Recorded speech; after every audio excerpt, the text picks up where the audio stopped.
Welcome to Diya recipes. இன்றைக்கி நம்ம சேனலில் ஒரு டேஸ்டியான தக்காளி சாதம் எப்படி செய்கிறதுன்னு தான் பார்க்க போகிறோம். நம்ம சேனலை இப்போ தான் பார்க்குறீங்கன்னா சப்ஸ்கிரைப் பண்ணிவிட்டு வீடியோவை ஃபுல்லாக பாருங்கள். இப்போ வாங்க எப்படி செய்கிறதுன்னு பார்க்கலாம். ஒரு கடாயை அடுப்பில் வச்சுட்டு கொஞ்சமாக எண்ணெய் ஊற்றிக்கோங்க. எண்ணெய் சூடானதும் அரை ஸ்பூன் போல் கடுகு உளுந்து பருப்பு சேர்த்துக்கோங்க. கடுகு வெடித்ததும் ஒரே ஒரு பெரிய வெங்காயத்தை கட் பண்ணி சேர்த்துக்கோங்க. கூடவே கொஞ்சமாக கருவேப்பிலையும் சேர்த்து நல்லா வதக்கிக்கோங்க.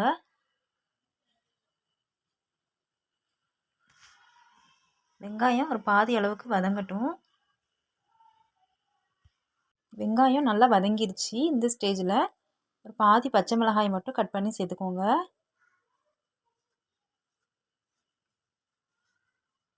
இப்போ இதில் 2 தக்காளி பெரிய தக்காளியாக அரைச்சி சேர்த்துக்கோங்க. இந்த மாதிரி அரைச்சி சேர்க்கும்போது ரைஸில் தக்காளியோட ஃப்ளேவர் இறங்கி ரொம்பவே டேஸ்ட்டாக இருக்கும். இப்போது தக்காளியோட பச்சை வாசனை போகிற அளவுக்கு நல்லா வதக்கி விட்டுக்கோங்க. இப்போ தக்காளி ஓரளவுக்கு வதங்கினதுக்கப்புறமா இதில் அரை ஸ்பூன் மிளகாய்த்தூள், அரை ஸ்பூன் சீரகத்தூள், 1/4 ஸ்பூன் மஞ்சள் தூள், தேவையான அளவு உப்பு சேர்த்து நல்லா வதக்கி விட்டுக்கோங்க. இதுக்கு நீங்கள் வேறு எந்த மசாலாவும் ஆட் பண்ண வேண்டாம், இதுவே சூப்பராக இருக்கும். இப்போது பச்சை வாசனை போகிற அளவுக்கு வதக்கி விட்டுக்கோங்க. இப்போது மிக்ஸி ஜார் அலசி கொஞ்சமாக தண்ணி சேர்த்துக்கோங்க.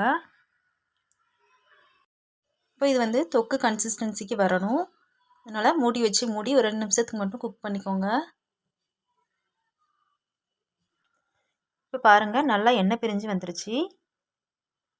இந்த ஸ்டேஜில் வடித்து ஆற வச்ச சாதத்தை சேர்த்துக்கோங்க. நான் 2 பேர் சாப்பிட்ற மாதிரி செஞ்சுருக்கேன். கடைசியாக கொத்தமல்லி இலை சேர்த்துக்கோங்க. சேர்த்துட்டு நல்லா மிக்ஸ் பண்ணி விட்டுக்கோங்க. இதுக்கு பெருசாக சைடிஷ் எதுவும் தேவைப்படாது. அப்பளம் இல்லாட்டி அவிச்ச முட்டை அந்த மாதிரி சிம்பிளாக வச்சு சாப்பிட்டுக்கலாம். ரொம்பவே சூப்பராக இருக்கும். லஞ்ச் பாக்ஸ்க்கெலாம் கொடுத்துட்டிங்கன்னா குழந்தைங்க விரும்பி சாப்பிடுவாங்க.